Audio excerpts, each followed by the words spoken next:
हरे कृष्णा राधे राधे दोस्तों, आप सभी का मेरे इस यूट्यूब चैनल में हार्दिक स्वागत है। माघ के महीने को बड़ा ही पुण्यदायी कहा गया है। इस महीने में स्नान, दान, व्रत का फल व अन्य महीनों से अधिक बताया गया है। माघ महीने की शुक्ल पक्ष की एकादशी को जया एकादशी के नाम से जाना जाता है। ये एकादशी बहुत ही ज्यादा पुण्यदायी मानी गई है। इस एकादशी का व्रत करने से व्यक्ति को नीच योनि से मुक्ति मिलती है। पद्म पुराण के अनुसार भगवान श्री कृष्ण जी ने युधिष्ठिर को एकादशी तिथि का महत्व बताते हुए कहा है कि जया एकादशी प्राणी के इस जन्म व पूर्व जन्म के समस्त पापों का नाश करने वाली उत्तम तिथि है। इतना ही नहीं, ये ब्रह्म हत्या जैसे पाप और पिशाचत्व का भी विनाश करने वाली है। शास्त्रों के अनुसार इस एकादशी का व्रत करने से प्राणी को कभी भी पिशाच या प्रेत योनि में नहीं जाना पड़ता और मृत्यु के बाद मोक्ष की प्राप्ति होती है। धार्मिक मान्यता है कि जिसने जया एकादशी का व्रत किया है, उसने सब प्रकार के दान दे दिए और संपूर्ण यज्ञ का अनुष्ठान कर लिया। इस व्रत को करने से व्रती को अग्निहोत्र यज्ञ का भी फल मिलता है। ये भी मान्यता है कि जो साधक इस व्रत को पूरे श्रद्धा भाव से करता है, उसे भूत प्रेत और पिशाच योनि की यातनाएं भी झेलनी नहीं पड़ती। दोस्तों, आज की हम इस वीडियो में बात करेंगे कि जया एकादशी कब पड़ रही है और जया एकादशी का व्रत का पारण कब किया जाएगा और जया एकादशी व्रत की पूजा विधि क्या रहेगी। तो चलिए वीडियो शुरू करते हैं।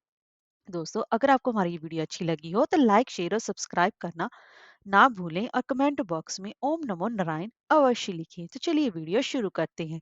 माघ मास के शुक्ल पक्ष की एकादशी तिथि 19 फरवरी 2024 को सुबह 8:49 पर प्रारंभ हो रही है और इस तिथि का समापन 20 फरवरी 2024 को सुबह 9:55 पर होगा। उदय तिथि को देखते हुए जय एकादशी का व्रत 20 फरवरी मंगलवार के दिन रखा जाएगा और पूजा का मुहूर्त रहेगा। पूजा भगवान विष्णु जी की पूजा सूर्योदय के समय से ही कर सकते हैं, क्योंकि इस समय प्रीति योग और रवि योग भी रहेगा। साथ ही इस दिन ब्रह्म मुहूर्त सुबह 5:14 से लेकर 6:05 तक रहेगा। अभिजीत पूजा का मुहूर्त का समय रहेगा दोपहर के 12:12 से लेकर 12:58 तक रहेगा और व्रत का पारण का समय रहेगा।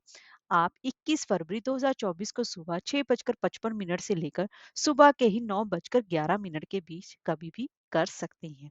आइए दोस्तों, अब हम जान लेते हैं जय एकादशी व्रत की पूजा विधि क्या रहेगी।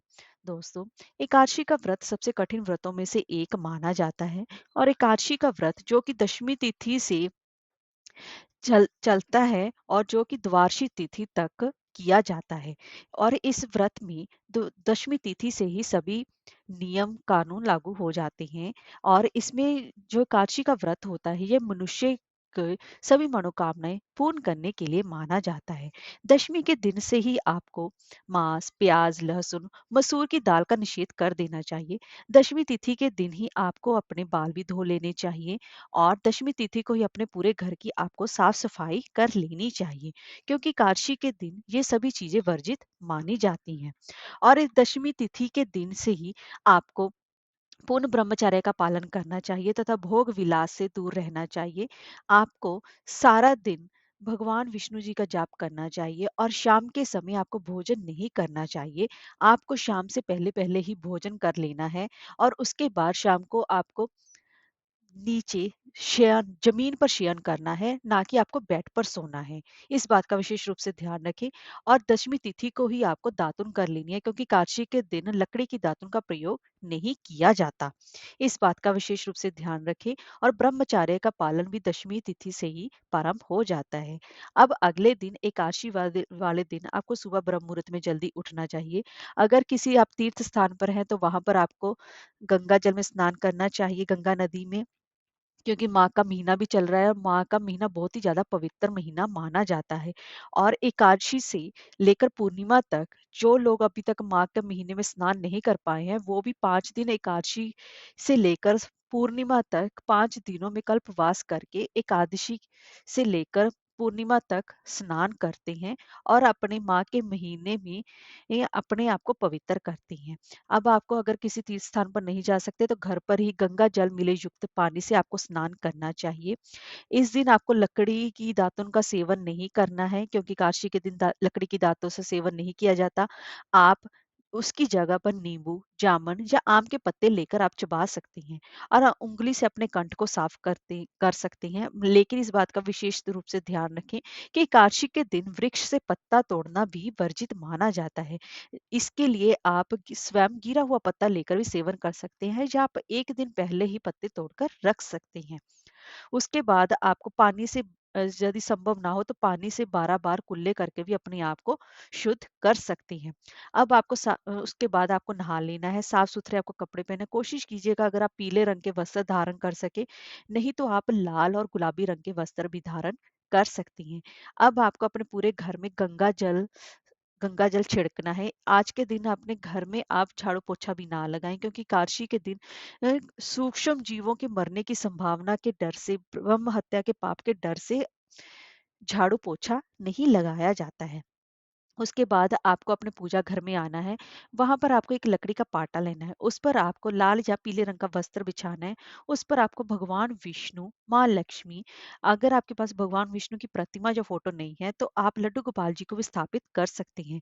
अब आपको उनको पंचामृत से और गंगा जल से उनका अभिषेक करना है और अभिषेक करने के बाद उनको पीले रंग के वस्त्र धारण कराने हैं। अब आपको उनकी षोडशोपचार से 16 प्रकार से उनकी पूजा अर्चना करनी है और उनके सामने देसी घी का दीपक जलाना है। अब आपको भगवान विष्णु जी के सामने या लड्डू गोपाल जी के सामने अपने व्रत का संकल्प लेना है कि आप इस जया एकादशी का निर्जल व्रत करना चाहते हैं या फिर फलाहार व्रत करना चाहते हैं। जैसी भी आपकी साधना की इच्छा है, आप उस पर उसके हिसाब से व्रत कर सकती हैं। भगवान विष्णु जी का विशेष रूप से पूजन उपासना करने के बाद उनको चंदन का तिलक अवश्य लगाएं, उनको पीले रंग के फूलों की माला या फिर फूल अवश्य चढ़ाएं और इसके साथ ही उनको भगवान विष्णु जी के मंत्रों का जाप, उनका विशेष मंत्र ओम नमो भगवते वासुदेवाय इस द्विदाक्ष मंत्र का जाप अवश्य ही करें और भगवान विष्णु जी के सहस्त्र नाम पाठ का भी आज के दिन आपको जाप अवश्य करना चाहिए। अगर आप भगवान विष्णु सहस्त्र नाम पाठ करना चाहे उसका जाप करें, नहीं तो नारायण कवच का भी पाठ आप कर सकते हैं।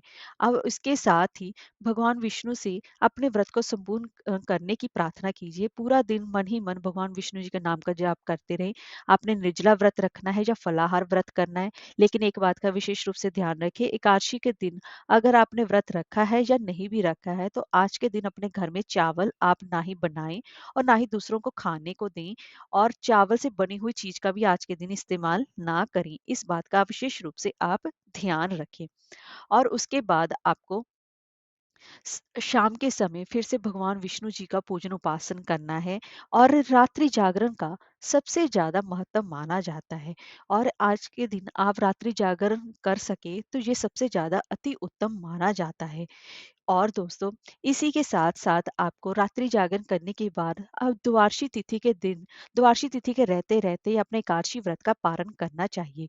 लेकिन एक बात का विशेष रूप से ध्यान रखें कि एकादशी वाले दिन आपको भूलकर भी तुलसी में जल नहीं देना है। इस बात का विशेष रूप से ध्यान रखें और तुलसी के बिना ही भगवान विष्णु कोई भी भोग स्वीकार नहीं करते हैं। आजकल तुलसी सूखी है तो आप उनके सूखे पत्तों का भी प्रयोग कर सकते हैं।